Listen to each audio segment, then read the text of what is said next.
nous rejoindre. Avec vous, Nathalie, on va faire le point effectivement sur cette gauche fracturée avec Jean-Luc Mélenchon qui, lui, se voulait apaiser ce soir. Arnaud Montebourg, on a entendu tout à l'heure François Fillon parler d'un quinquennat pathétique. Finalement, il n'est pas beaucoup plus dur que vous en parlant de François Hollande. Il y a des éléments positifs dans un bilan qu'il est très difficile de défendre. Parce que le discours du Bourget n'a pas été respecté. Les choix qui ont été faits auraient pu être différents et nous aurions pu être dans une situation totalement différente. Aujourd'hui, la situation du quinquennat présente un bilan. Le bilan est politique d'austérité, abandon du patriotisme économique, où on laisse faire, donc une forme de libéralisme. Et je dois dire que face à un candidat libéral, très libéral, durement libéral, peut-être même ultra-libéral, qui est François Fillon, que nous devons féliciter par loyauté. De rejoindre effectivement le siège de républicaine. la haute autorité, vous le voyez, il va effectivement rejoindre effectivement normalement pour une photo Alain Juppé. Face à un candidat ultra-libéral, il est impossible que nous ayons en face un candidat social-libéral. Il est nécessaire que, et c'est la démonstration d'un François Fillon qui a finalement s'est installé au cœur de la droite sur ses valeurs, nous ayons un candidat qui sorte des primaires, qui soit au cœur des gauches et de leurs valeurs. Comme la droite vient de le faire finalement en mettant à la retraite, il faut le dire, Nicolas Sarkozy, Alain Juppé, vous pensez qu'aujourd'hui le peuple de gauche a envie de tourner une page, et notamment celle de François Hollande ? Je crois que le peuple de gauche, je le constate dans la campagne de terrain que je fais dans toute la France, avec les militants qui vont au contact de nos compatriotes, il y a un désir de primaire à gauche, après ce qui s'est produit ces dernières semaines.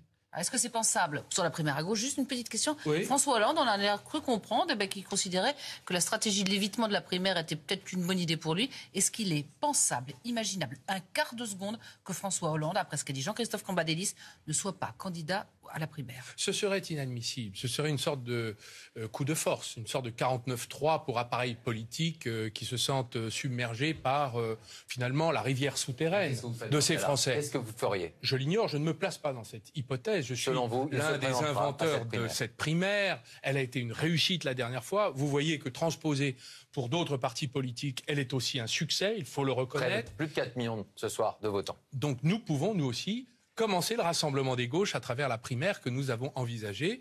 Le président de la République a accepté de se présenter à cette primaire. Il n'est pas le premier. Des présidents américains ont accepté, qui sortaient d'un mandat et en sollicitaient un nouveau, ont accepté de se soumettre à la primaire de leur propre camp. Ça serait une première, en revanche, qu'il y ait le Premier ministre également qui serait candidat à cette primaire. Il est évident que là, ça pose de nouveaux problèmes, car cela veut dire une crise institutionnelle. Cela veut dire qu'il y a une division, une bataille politique au sommet de l'État et finalement une impossibilité de gouverner le pays pendant ce temps-là. Donc là, nous avons un problème, en effet. Et je n'imagine pas qu'ils ne se mettent pas d'accord, car finalement, ils ont mené la même politique. Ils ont été d'accord. D'ailleurs, dans ce couteau qui a déchiré la gauche, la déchéance de nationalité, la loi travail, les coups de force du 49-3 au Parlement, je me demande qui était de François Hollande et Manuel Valls le couteau dans le couteau, la lame ou le manche. Qui tenait finalement le tout. Cette question, elle sera posée. J'ai cru entendre tout à l'heure l'idée qu'il fallait un candidat social-libéral. La loi El Khomri, c'est pas du social-libéralisme.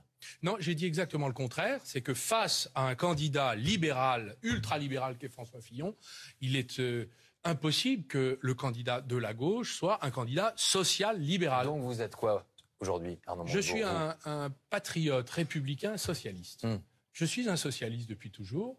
Et je crois que finalement, les termes du discours du Bourget qui fixait la feuille de route du quinquennat n'aurait jamais dû être abandonné. Et votre expérience au sein du monde de l'entreprise ne vous garantit pas l'idée qu'effectivement, il faudrait redynamiser effectivement l'entreprise pour que effectivement le chômage puisse baisser? C'est le message que j'ai cru entendre de votre bouche il y a quelques mois lors d'une interview. Mais ça n'est pas incompatible. On a besoin des entreprises. On a besoin dans les entreprises d'un équilibre.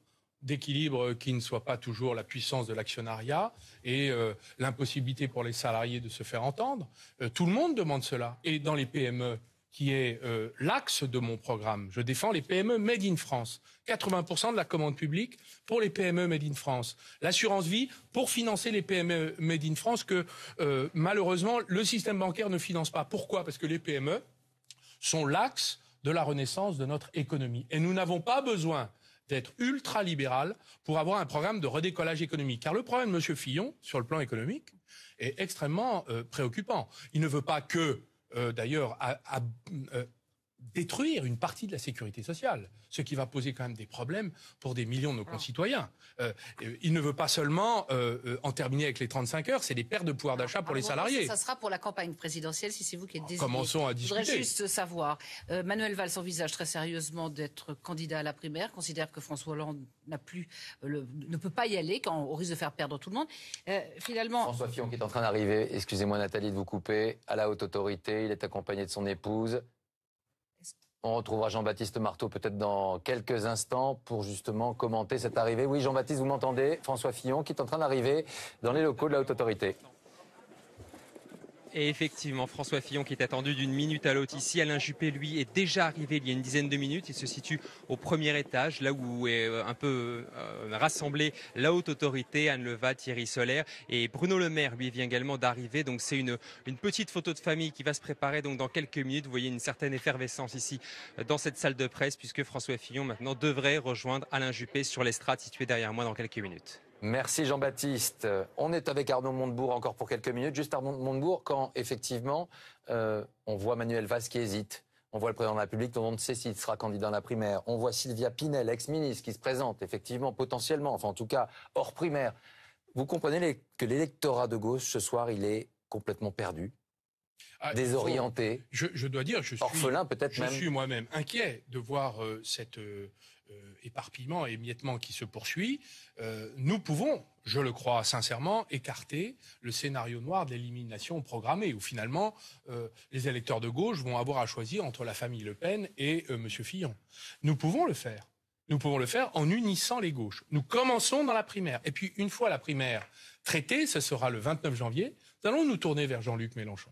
Nous allons nous tourner vers Sylvia Pinel, Yannick Jadot, pour engager un processus de rassemblement. Et c'est la stratégie que je propose aux électeurs de la primaire de gauche qui se tiendra au mois de janvier. Je reprends ma question de tout à l'heure. Est-ce que vous considérez que cette crise à la tête de l'État, entre un Premier ministre qui fait tout pour empêcher le président d'y aller et un président qui fait de la résistance, est-ce que vous pensez que ça peut tenir encore quelques jours, ou vous considérez que ça doit finir au plus vite et au plus clair? Dans l'intérêt du pays, je crois que cela doit cesser. Et y compris dans l'intérêt de la gauche. Je crois qu'ils sont d'accord sur l'essentiel puisqu'ils ont finalement mené une politique ensemble. Mais il vous appelle, par exemple, Manuel Valls, il y a une main tendue à Arnaud Montebourg en disant finalement ce qui nous sépare n'est pas aussi important que ce qui nous rassemble. La primaire, qu'il présente sa candidature à la primaire, dans ce cas-là qu'il remette sa démission, et auquel cas les choses seront claires. Mais il ne peut pas être à la fois Premier ministre et candidat contre le président de la République. Il y a quelque chose d'impossible. Ça doit être réglé sous 48 heures. Je crois que c'est nécessaire dans l'intérêt de l'État et de notre pays. Merci à tous les deux. Merci Arnaud Montebourg. Dans un instant, c'est Emmanuel Macron qui va nous rejoindre. Il est 21h40 et nous, on va faire un point sur ces résultats ce soir de ce second tour de la primaire avec vous, Myriam, et la confirmation de la victoire, large victoire ce soir de François Fillon, avant de retrouver Claude Askolovitch et Franck Tapiro. Effectivement, à l'heure où nous parlons, à peu près 9000 bureaux de vote ont été dépouillés sur 10 228 et François Fillon est toujours largement en tête. Les résultats ne bougent quasiment plus. 67,3%. Pour dire tout à fait juste, à cette minute-ci, c'est 67,2%, mais ça remontera, descendra autour des mêmes valeurs. 32,7% pour Alain Juppé. Je vous propose de regarder cette carte. Largement bleu. En bleu, ce sont les départements où François Fillon est sorti en tête.